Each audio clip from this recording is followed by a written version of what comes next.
Hello, Steve White, Steve White 79, and while I'm making some videos, Star Wars Galaxies Edge. Now, when this first came out, everyone was shocked because it didn't do the huge numbers they thought, and there was talk that it was actually hurting the attendance at the parks in general. And at first, the YouTubers and the Fandom Menace and all that talked about this, and everyone said, "Oh, you're haters, you're lies, you're making it up, you're just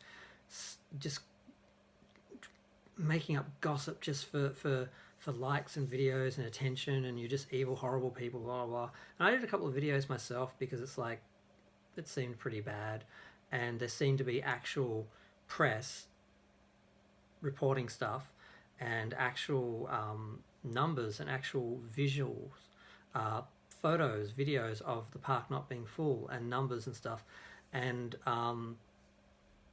it seemed pretty bad, and it seemed kind of legit, at least that it didn't at least go as well as they wanted.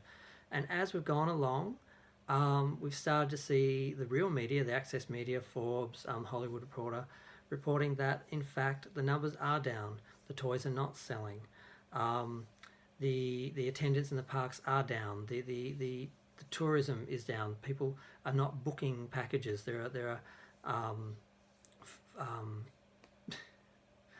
what are they called, travel agents, who are reporting that they're not doing as much business for Disneyland as they were. So there are problems, and they're actually finally acknowledging it. They're actually coming out in the media and saying that they've fired the lady who was, she wasn't really in charge, but because Kathleen Kennedy and Bob Iger were really the ones who were in charge, and responsible for some of the main criticisms of Galaxy's Edge, that it actually steps away from the legacy characters and goes into the new Star Wars and tries to make a land out of that world, which really no one's really invested in.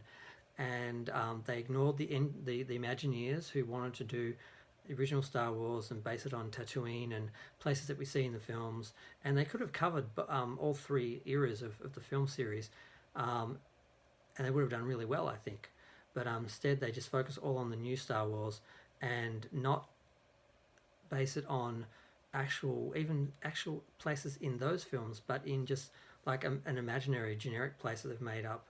And they did that so they didn't have to pay anyone anything, because they get all the money for it. They don't have to pay anyone for using that world, that creation, those characters or whatever.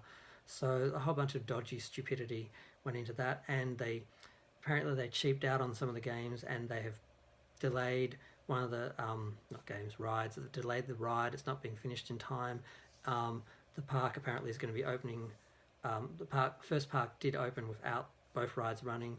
The second one was supposed to be up at a certain time, and they've delayed it. And people who are planning to come and booking to come at that time, basically it's not going to be up. And there's just all this crap happening. And now they're actually admitting it, though. They've actually asked this lady to step down. I've forgotten her name.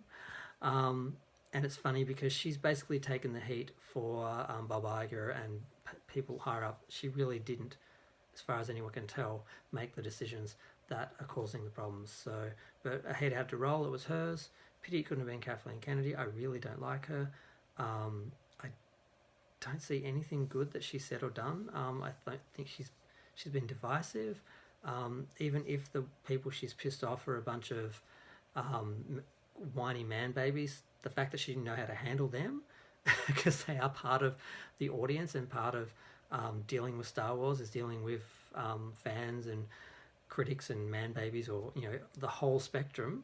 I'm not saying everyone who criticizes Star Wars or Galaxy's Edge is a whiny man baby, but there are a few, and you got to handle them as well as everyone else. And if you can't do that, you shouldn't be in the job, because you have to cater to everyone. You have to take care of everyone. You can't just fail and then blame people and say, oh well, they were just unmanageable, they were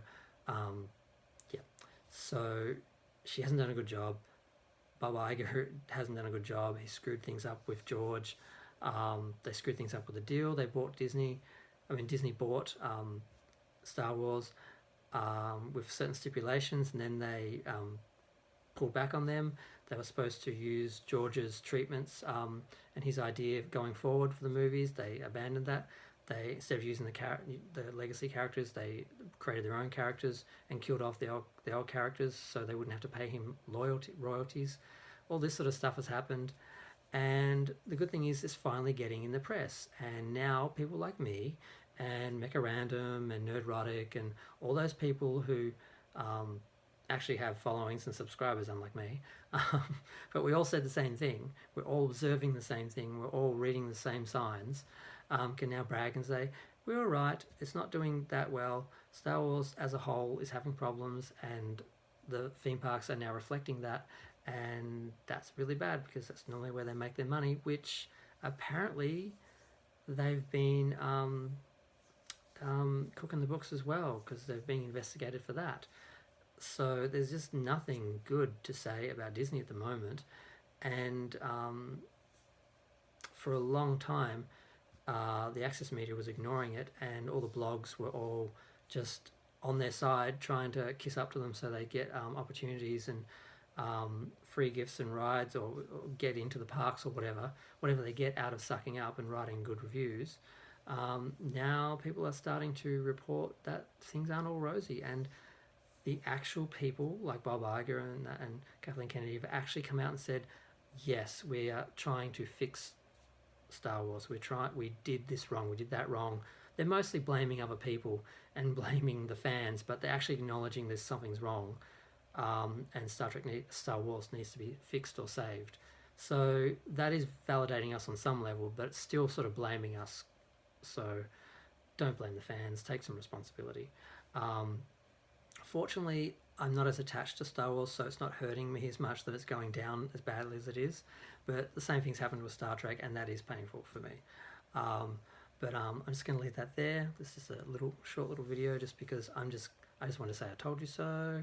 It's a Disney, and you need to know your fan base. You need to respect your fan base, because they're the ones who are going to be there always, and they're the ones who are going to support you and promote you and keep you going when the general audience, which is fickle, just comes and goes. But they don't respect us. Let's hope something changes. Thanks, bye.